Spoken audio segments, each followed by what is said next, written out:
Diyos. Hallelujah! Purihin natin si Yahweh El Shaddai. Amen. Glory to God. Isang mapagpalang hapon, gabi. Sister Worley. Opo, ganyan din sa'yo, Brother Resty. At syempre sa lahat ng mga tumugon na sa panawagan ni Yahweh El Shaddai, kasama natin dito sa Amville, the City of Faith. Amen. At kanina ay nakasama natin sa opening worship song, opening prayer, ang ating mga kapatid mula pa po sa Quezon City Gospel Music Ministry. Opo. At syempre, Brother Resty, patuloy po namin kayong inaanyahan sa mga nakikinig sa himpilang pinagpala over DWXI 1314 sa inyo po mga talapihitan.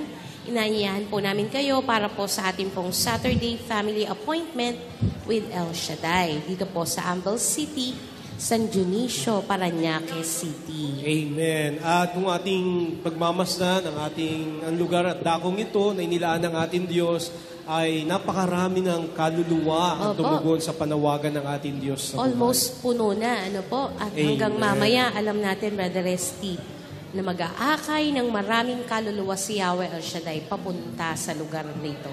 Amen. At naniniwala tayo, Sister Worley, na walang sayang, no? Walang nasayang na panahon, oras at sandali na tayo po ay naririto sapagkat ito po ang nais at kalooban ni Yahweh El Shaddai. Amen. Amen. Muli palakpakan po natin ang malakas at mas malakas pa.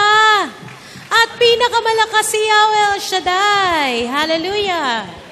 Amen. Glory to God. Sa pagpapatuloy po ng ating banal na gawain, tayo ngayon naman po ay dadako sa ating muling mga buhay na patutuo. At tayo po itatawag ng ating mga kapatid. Galing po ng Montalban, Rizal. Sister Virginia Maca. Palakpakan po natin ang ating Diyos na buhay. Mapagpalang gabi po sa inyong lahat, mga brothers and sisters. At ang ipatutuo ko po ay mula po noong year 1999, ako po ay tinawag po sa gawain ito. At mula po noon, wala po akong absent po sa gawain every Saturday po. Ngayon po, si Brother Mike, lagi pong nagpapasigaw yon. Sinong gustong magkasawa?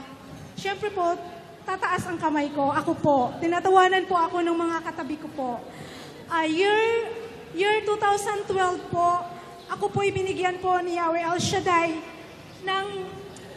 ng kaloob po na partner. At noon po, year 2012, from 2012, 2016, binigyan po kami ng anak at ito po yun. Karga-karga po ng aking brother husband. Hindi ko po inaasahan yon dahil ako po ay nag-asawa ng 38 years old. Tinatawanan po ako ng aking mga kaibigan na wala po sa gawain ito, sa aking pamilya po na hindi na po magkaanak dahil nasa edad na daw po ako. Pero po ako, sa loob-loob ko po, sabi ko, wala pong imposible sa Diyos. Kilala ko po si Yahweh El Shaddai na kung saan ang imposible, ginagawa pong, ang imposible, ginagawa pong posible. Ang sabi po ng aking mga kaibigan, magpaalaga daw po ako sa Ubigayni. Hindi ko po ginawa po yon dahil paano ko po maihayag ang kapangyarihan ni Yahweh El Shaddai kung iinom po ako ng gamot. Nagkatotoo po yun ang aking panalangin po. By faith po talaga yon dahil at the age of 41 years old po, hindi ko po inaasahan July 2016. So magpo 42 years old na po ako.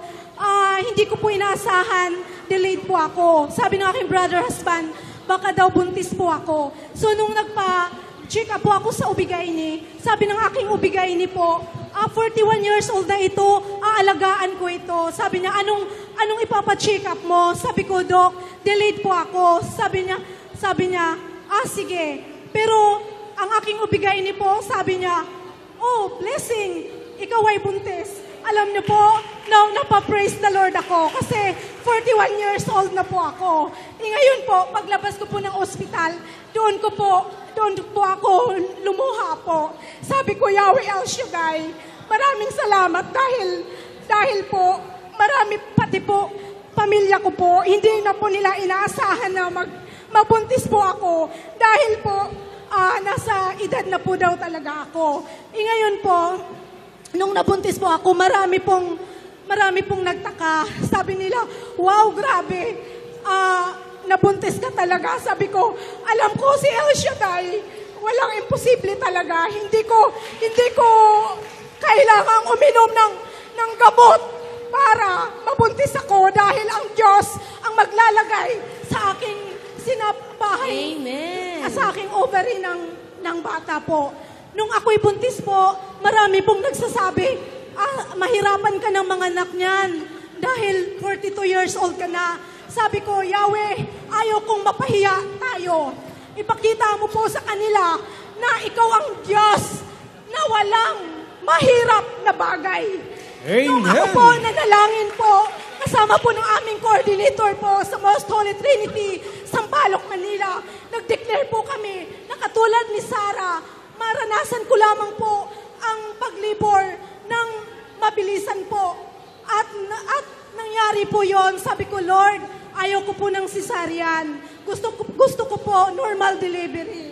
Nung nasa loob po ng operating room, ako po'y usap-usapan ng mga nurses at ubigayni po. At sabi nila, 42 years old, kaya pa kayang mag-normal? Sabi ko, yes, kaya ko sa pangalan ni Jesus. Purihin ang Diyos. Kasama ko si El Shaddai.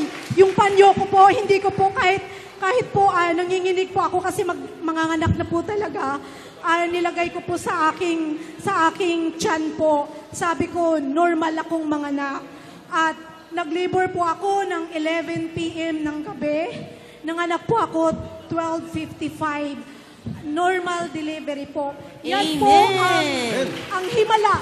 Miracles are forever. Amen. At yung nabasa po, napanood po sa Facebook, yung isa kong kaibigan, sabi niya, totoo ba talaga to? Tumawag pa sa akin. Kinalabutan daw siya. Yan ang miracles forever. Purihin ang Diyos. At lastly po, maraming salamat sa medical po ng aking brother husband. Fit to work na po siya. To God be the highest glory. Amen. Hallelujah. Praise the God. Lord. Talagang napakalaking pagpapala ito, Sister Opo. Werlin, 43 years old. Alam mo, Brother Resty, yung magkaroon ka ng anak, biyaya ng Panginoon yan, sa bawat isa na mag-asawa, Brother Resty. Kaya naman, sino po ang wala pang anak dyan? Naku, lahat sila may anak na. Ayan. Ako medyo nagulat lang doon sa kanyang may mga words siya na binanggit na talagang nakaka-bless . Sabi niya, napaka-praise the Lord. Napaka-praise the Lord. Imagine nga naman, di ba? Una, humingi siya ng asawa, and then ngayon, buhay ng isang sanggol na Amen. ang Diyos ang naglagay sa kanyang sinapupunan. Amen. At meron pa siyang isang word na nabitawan, Mr. Werlin. Sabi niya ganoon, wow, grabe. Yan ang ating Diyos. Wow, grabe. Grabe. Amen po ba? Praise the Sabi Lord. natin, wow, grabe! Wow, grabe! Napaka-praise the Lord! Napaka-praise the Lord. Okay, at sa pagkakataon ito. Mapapa-hallelujah ka. Oh. Okay, no? At sa pagpapatuloy po, muli tatawag tayo ni sa nating kapatid mula po ito sa lugar ng Lipa, Batangas. Sister Maria Laura Laigo.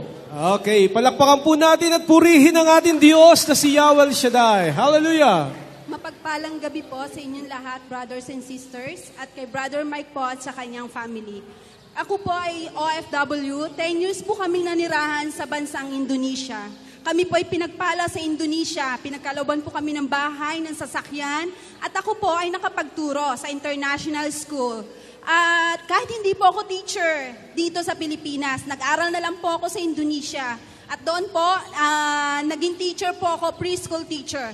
At ngayon po, sa darating pong Wednesday, lilipat naman po kami papuntang Korea. Inaangking ko sa pangalan ni Jesus na kung anong tagumpay ang pinagtagumpayan namin sa Indonesia ay magiging matagumpay din kami sa Korea. At pinapatotoo ko rin po, last Saturday, galing po ako ng Cebu. Yung sinasakyan po naming eroplano, muntik na po itong mag-crash. Ang lahat po nagsisigawan na at nagsasabi na po na yun na raw po ang kanilang last day. Pero ako po, ang ginawa ko po ay nagdasal lang po ako ng Salmo 91 hanggang sa naramdaman kong naging maayos na muli ang ang eroplano at hanggang sa ito'y naglanding na po ng maayos. Pagka-landing po ng maayos nito, lahat po ng mga pasahero ay naglapitan po sa akin at nagpasalamat sa akin at sinabi sa akin, Miss, maraming salamat dahil nangibabaw ang iyong panalangin at naging safe tayo ngayon. At pinapatotoo ko rin po, ang aking kagalingan nung nasa bansang Indonesia po ako, nag-agaw buhay po ako. Akala ko na po, oras ko na po, pero si Yahweh El Shaddai lang po ang namutawi sa aking puso at sa aking isipan. Dahil nga po, expatriate kami sa Indonesia, wala kami pamilyang matatakbuhan, kundi ako lang at ang brother husband. At pinapatotoo ko rin po ang ikapu. Simula po nag-iikapu po kami, grabe po ang blessing sa amin. Siksik, liglig at umaapaw. Totoo po ito. Kaya narito po ako upang magpatotoo sa inyo. Maraming salamat, Yahweh El Shaddai. Amen. Amen. Grabe talaga Grabe si Lord. talaga. Opo. Oo, Sister Grabe Worley. ang nararanasan ko, no? Amen. Kapag tayo ay nagtiwalang ganap kay Yahweh El Shaddai, buong puso't kaluluwa, grabe. Amen. Sapagkat buhay ang salita ng Amen. Diyos. Dahil buhay ang salita ng Diyos, muli tatawag tayo ng isa pa nating kapatid mula naman ito sa Las Piñas City. Brother Louis Dotilios. Palakpakan po natin ang ating Diyos na buhay. Pinagpalang gabi po, brothers and sisters. Ang ipatotoo ko po yung nangyari po sa akin noong April 24. Tinamaan po ako ng ligaw na bala. Tagusan po sa katawan ko to, Lord, brothers and sisters. Wala po kaming, ang papasalamat ko po sa Panginoon, wala po kaming ginastos miski piso po sa ospital.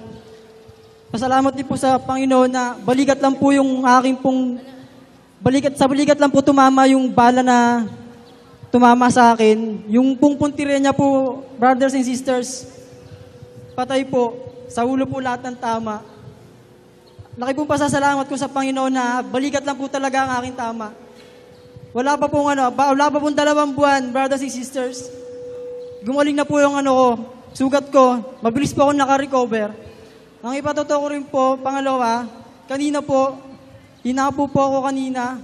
Nahirapan po akong huminga. Sinugod po ako sa clinic. Binigyan po ako tinurukan po ako ng inject para lumuwag po yung panghinga ko. Sabi po ng mama ko, wag kang bibitiw. Kasi po hirap na hirap po talaga ako huminga kanina. Bali, sabi ng mama ko, magdasal ka, sabayan mo ako. Kumanta po ng praise song ang mama ko.